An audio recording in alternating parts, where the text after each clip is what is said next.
I'm new to all this, so be easy on me.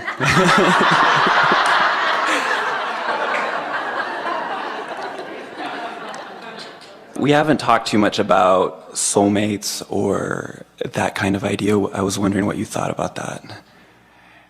Yeah, what is that? Well, very often you'll meet someone and you'll feel an extra resonance with them. And we've noticed, and this surprises people when they hear it from us for the first time, that it is as likely for your soulmate to be someone who just gives you that warm, fuzzy feeling that you've come home, as it is for you to find the soulmate who just makes you feel livid and angry. Because sometimes your soulmate is already in that place of alignment and sometimes not, or sometimes your soulmate is in alignment and you are not. So depending upon where you are along this emotional scale makes them feel the way they feel to you. And the reason we want you to hear that is that when you really want something, when you're not a vibrational match to it, it feels worse. In other words, a car that's going 100 miles an hour and hits a tree is a bigger problem than a car that goes 5 miles an hour and hits a tree. So your soulmate could feel fabulously to you or awful to you, depending upon where either one of you are in relationship to who you really are. Does that make sense to you? Now, it's interesting that you're new, because we're not going to give you the answer that we might have given you if you were here last year or the year before or the year before. We're going to give you the answer that is appropriate given this leading edge discussion that we're having here in relationship to this stream. So you're really going to like this. So you come forth as source energy and you bang around in this body and you have experiences which cause you to put things in your vibrational escrow.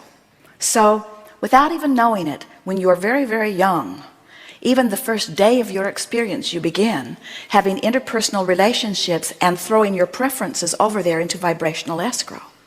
So for example, with Jerry and Esther, they came together late in their lives, so to speak. They've been together since 1976 is when they met, but both of them had lived a lot of life before that. And as they were living life apart from each other, each of them were having experiences with others and experiences with life that was causing them to identify who they really are. So a vibrational escrow for each of them was forming. And unbeknownst to either one of them, life was causing Esther to create a vibrational escrow that was the identical, or nearly so, vibration of the vibrational escrow that Jerry was in the process of creating.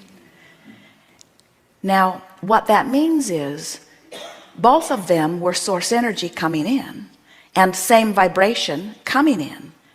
And as they each individually lived life and had exposure to experiences that took them away from who they really are, their desire to be who they really are kept getting thrown over there into their vibrational escrow. You getting a picture of this?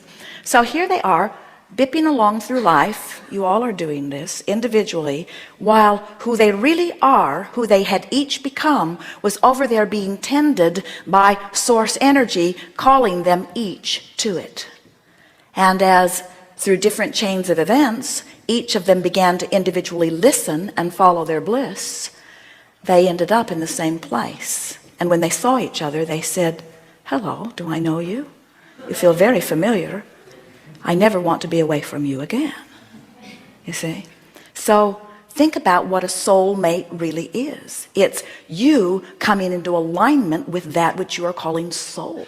It's you coming into alignment with who you really are. And in the religious sense, it is certainly spiritual, soulmate. But in the secular sense, in terms of relationships, isn't it logical that the person, the lover that you are seeing as your soulmate, is someone who must be vibrationally compatible with that which is the heart of you, with that which you have become? So we want you to understand the only thing that is necessary for any of you to find your soulmate is for you to first mate with your own soul. In other words, you've got to close that gap. And it's an interesting thing because it's a very frequent thing that someone will be banging around and they will go to Alcoholics Anonymous or something, and they'll get turned around and they will come into vibrational alignment with who they are, and they will feel so much better as they come into alignment with who they are, and they temporarily don't really have access to their soulmate because their soulmate's still over there making amends to the people they have wronged.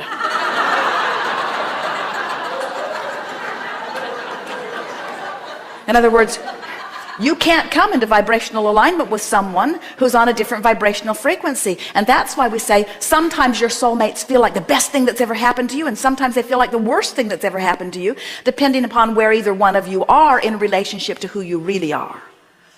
For a new person, you really ask a leading edge question. Thank you. Did you get it? Yeah. Something more? Well, I also work with children that have disabilities. They have autism, and my biggest question is, I'm trying to understand, you mentioned a little bit about this earlier, but who created the autism or the disease for a child that didn't have a choice? Everyone has a choice, and for there are a number of things that we want to give you about this.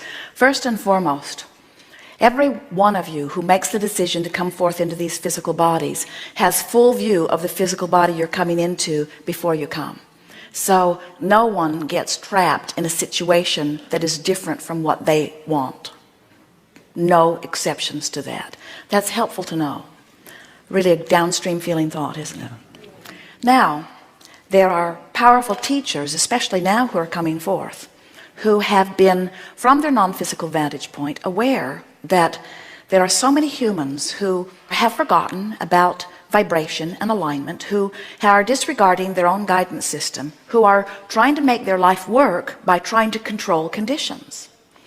And the teacher in you knows that anybody that's trying to make anything better by controlling conditions is going to experience a life of futility, because there will always be those conditions you can't control, because it's not your job or your right or your ability to control what's going on in everybody's experience around you. Their lives are their lives to create and control.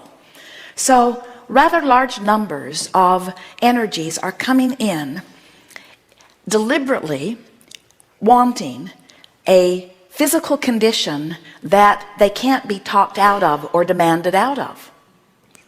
In other words, they say, I'll go forth and I'll be different enough that you can't pound this square peg into a round hole. No matter how hard you try, you're not going to be able to control me. I'm going to be free, you see.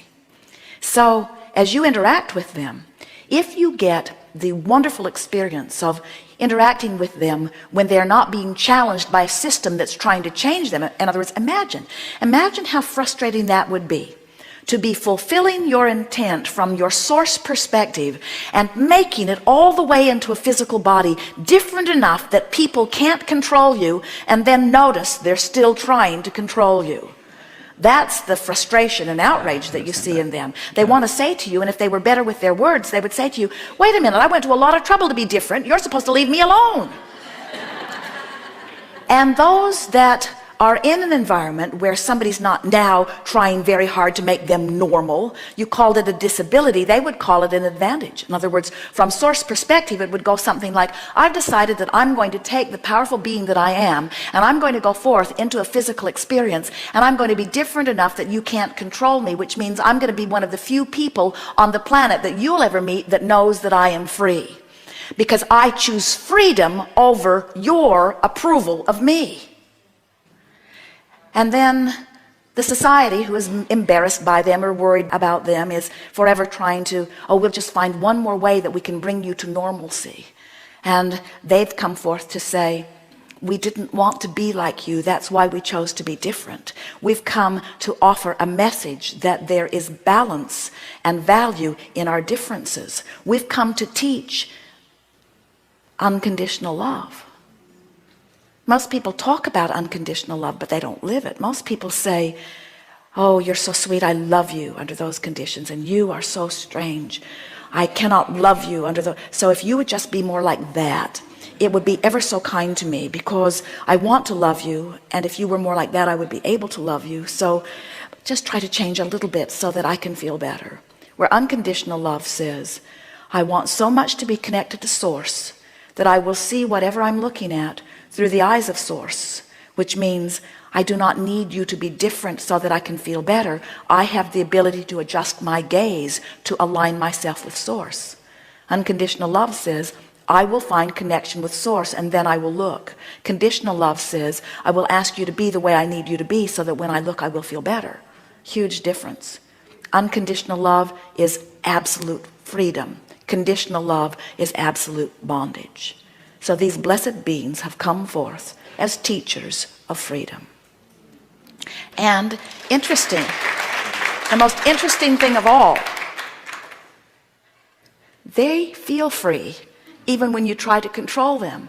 It's such an interesting thing. So the autistic child feels free and isn't worried about anything. Have you noticed? Exactly. And the people that are trying to get them to be different so that they can feel better are in absolute bondage. Right. And the child says, I don't know what your problem is.